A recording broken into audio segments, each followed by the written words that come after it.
मेरे प्यारे छात्रों, आज की इस खास और बेहद महत्वपूर्ण मास्टर क्लास में आपका बहुत बहुत स्वागत है। मैं आपका प्रोफेसर और मेंटर आज आपको कोड ऑफ फार्मास्यूटिकल एथिक्स यानी फार्मेसी नैतिकता की दुनिया में ले चलने वाला हूं। देखिए, आपकी आगामी बोर्ड परीक्षाओं के लिए ये फाइनल एग्जाम मास्टर क्लास है।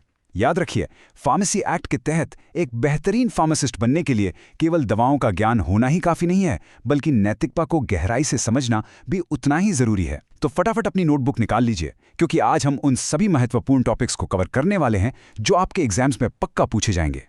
आज हम इन 6 मुख्य चीज़ों पर बात करेंगे: नैतिक सिद्धांत, दुविधाएं और उनके समाधान, व्यापार और डॉक्टर के साथ संबंध, पंजीकरण के कर्तव्य, फार्मासिस्ट की शपथ और आखिर में आपकी तैयारी जांचने के लिए एक मज़ेदार प्रैक्टिस क्विज।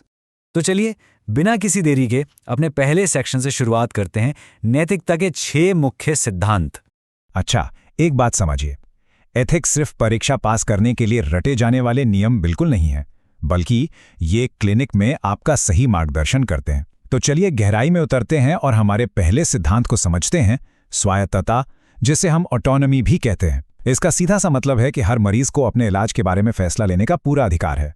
आपका काम उन पर कोई फैसला थोपना नहीं है। इसके बजाय आपको पूरी सत्यवादिता का पालन करते हुए उन्हें दवाओं के साइड इफ़ेक्ट्स और फायदों के बारे में एकदम सटीक और सच्ची जानकारी देनी है, ताकि वे खुद एक सही निर्णय ले सकें। अब यहाँ 2 बहुत ही महत्वपूर्ण सिद्धांतों के बीच का अंतर समझना दिलचस्प है। एक तरफ है स्वायत्तता, जहां आप मरीज की इच्छा का सम्मान कर रहे हैं, और दूसरी तरफ है भलाई या बेनिफिसेंस। भलाई का अर्थ है मरीज के हित में सक्रिय रूप से काम करना, जैसे सही दवा देना और दवाओं के सही उपयोग से उनके स्वास्थ्य को बेहतर बनाना। मान लीजिए कभी कभी मरीज ऐसी दवा मांग लेता है जो उसके लिए सही नहीं है, तो यहां आपकी भलाई की ड्यूटी आपको उन्हें सही रास्ता दिखाने के लिए प्रेरित करती है। अब बात करते हैं चिकित्सा के सबसे पुराने और सबसे अहम सिद्धांत की, गैर हानिकारक या नॉन मेलेफिसेंस। इसका सीधा सा अर्थ है मरीज को कोई नुकसान ना पहुंचाएं। एक फार्मासिस्ट के रूप में ये आपका सबसे बड़ा नैतिक कर्तव्य है कि आप मरीजों को दवा की खतरनाक गलतियों से बचाएं। इसमें सटीकता बहुत ज़्यादा ज़रूरी है। अगर आपकी एक छोटी सी लापरवाही से किसी मरीज को गलत दवा मिल जाती है, तो आप इस सिद्धांत का सीधा उल्लंघन कर रहे हैं। और ये बात भलाई और गैर हानिकारक के बीच के बारीक लेकिन बहुत ही महत्वपूर्ण अंतर को खूबसूरती से दर्शाती है। देखिए, भलाई का मतलब है सक्रिय रूप से कुछ अच्छा करना, जैसे मरीज को ये समझाना कि दवा कब और कैसे खानी है। जबकि गैर हानिकारक का मतलब है किसी बुरे परिणाम को रोकना, जैसे दवाओं के हानिकारक रिएक्शंस को पहचानना या ये सुनिश्चित करना कि आप गलती से भी कोई एक्सपायर्ड दवा ना दें। एक बेहतरीन फार्मासिस्ट हमेशा इन दोनों के बीच सही संतुलन बनाता है। चलिए, अब दूसरे सेक्शन पर आते हैं, नैतिक दुविधाएं और समाधान। अब सवाल यह है कि हम इन किताबी सिद्धांतों को रोजमर्रा की क्लिनिकल प्रैक्टिस में कैसे लागू करेंगे। जरा सोचिए कि आप अपनी फार्मेसी में काम कर रहे हैं। आपके सामने गैर हानिकारक सिद्धांत को लागू करने के ये 3 आम परिदृश्य आ सकते हैं। पहला, एक मरीज 2 ऐसी दवाएं ले रहा है जिनका एक साथ सेवन जानलेवा हो सकता है, तो आपको तुरंत इस रिएक्शन को रोकना है। दूसरा, डॉक्टर ने पर्चे में गलती से बहुत भारी खुराक लिख दी है, आपको इसे देने से बचना है और डॉक्टर से बात करनी है। और तीसरा, अपनी इन्वेंट्री को हमेशा चेक करना, ताकि कोई भी एक्सपायर्ड दवा गलती से भी मरीज तक ना पहुंचे। ये सभी कदम मरीज की सुरक्षा पक्की करते हैं। तो जब भी आप क्लिनिक में किसी ऐसी नैतिक दुविधा में फंसें, तो समस्या समाधान के इस 6 चरणीय ढांचे का उपयोग करें। ये आपके फाइनल एग्जाम्स और आगे के करियर के लिए बहुत महत्वपूर्ण है। सबसे पहले समस्या को पहचानें, फिर मरीज और कानून से जुड़ी सभी जानकारी जुटाएं। तीसरे कदम में स्वायत्तता या भलाई जैसे सिद्धांतों पर विचार करें। चौथे में अपने विकल्पों का मूल्यांकन करें।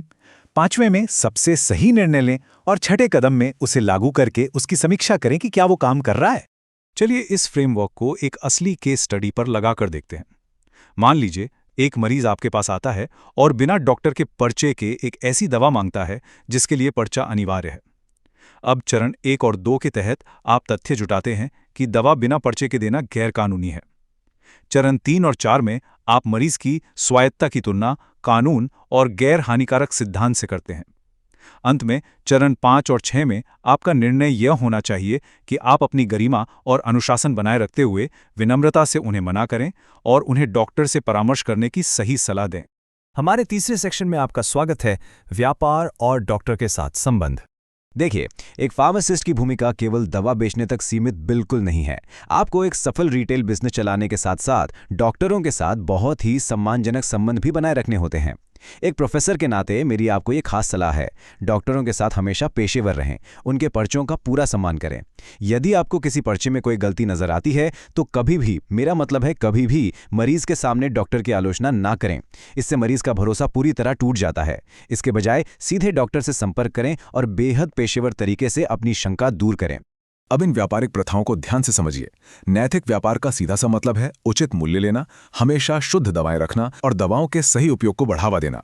इसके ठीक विपरीत प्रतिबंधित प्रथाएं वो हैं जो पूरी तरह गैरकानूनी हैं, जैसे सप्लायर से गुप्त कमीशन लेना, डॉक्टरों को रिश्वत देना या बिना पर्चे के प्रतिबंधित दवाएं बेचना।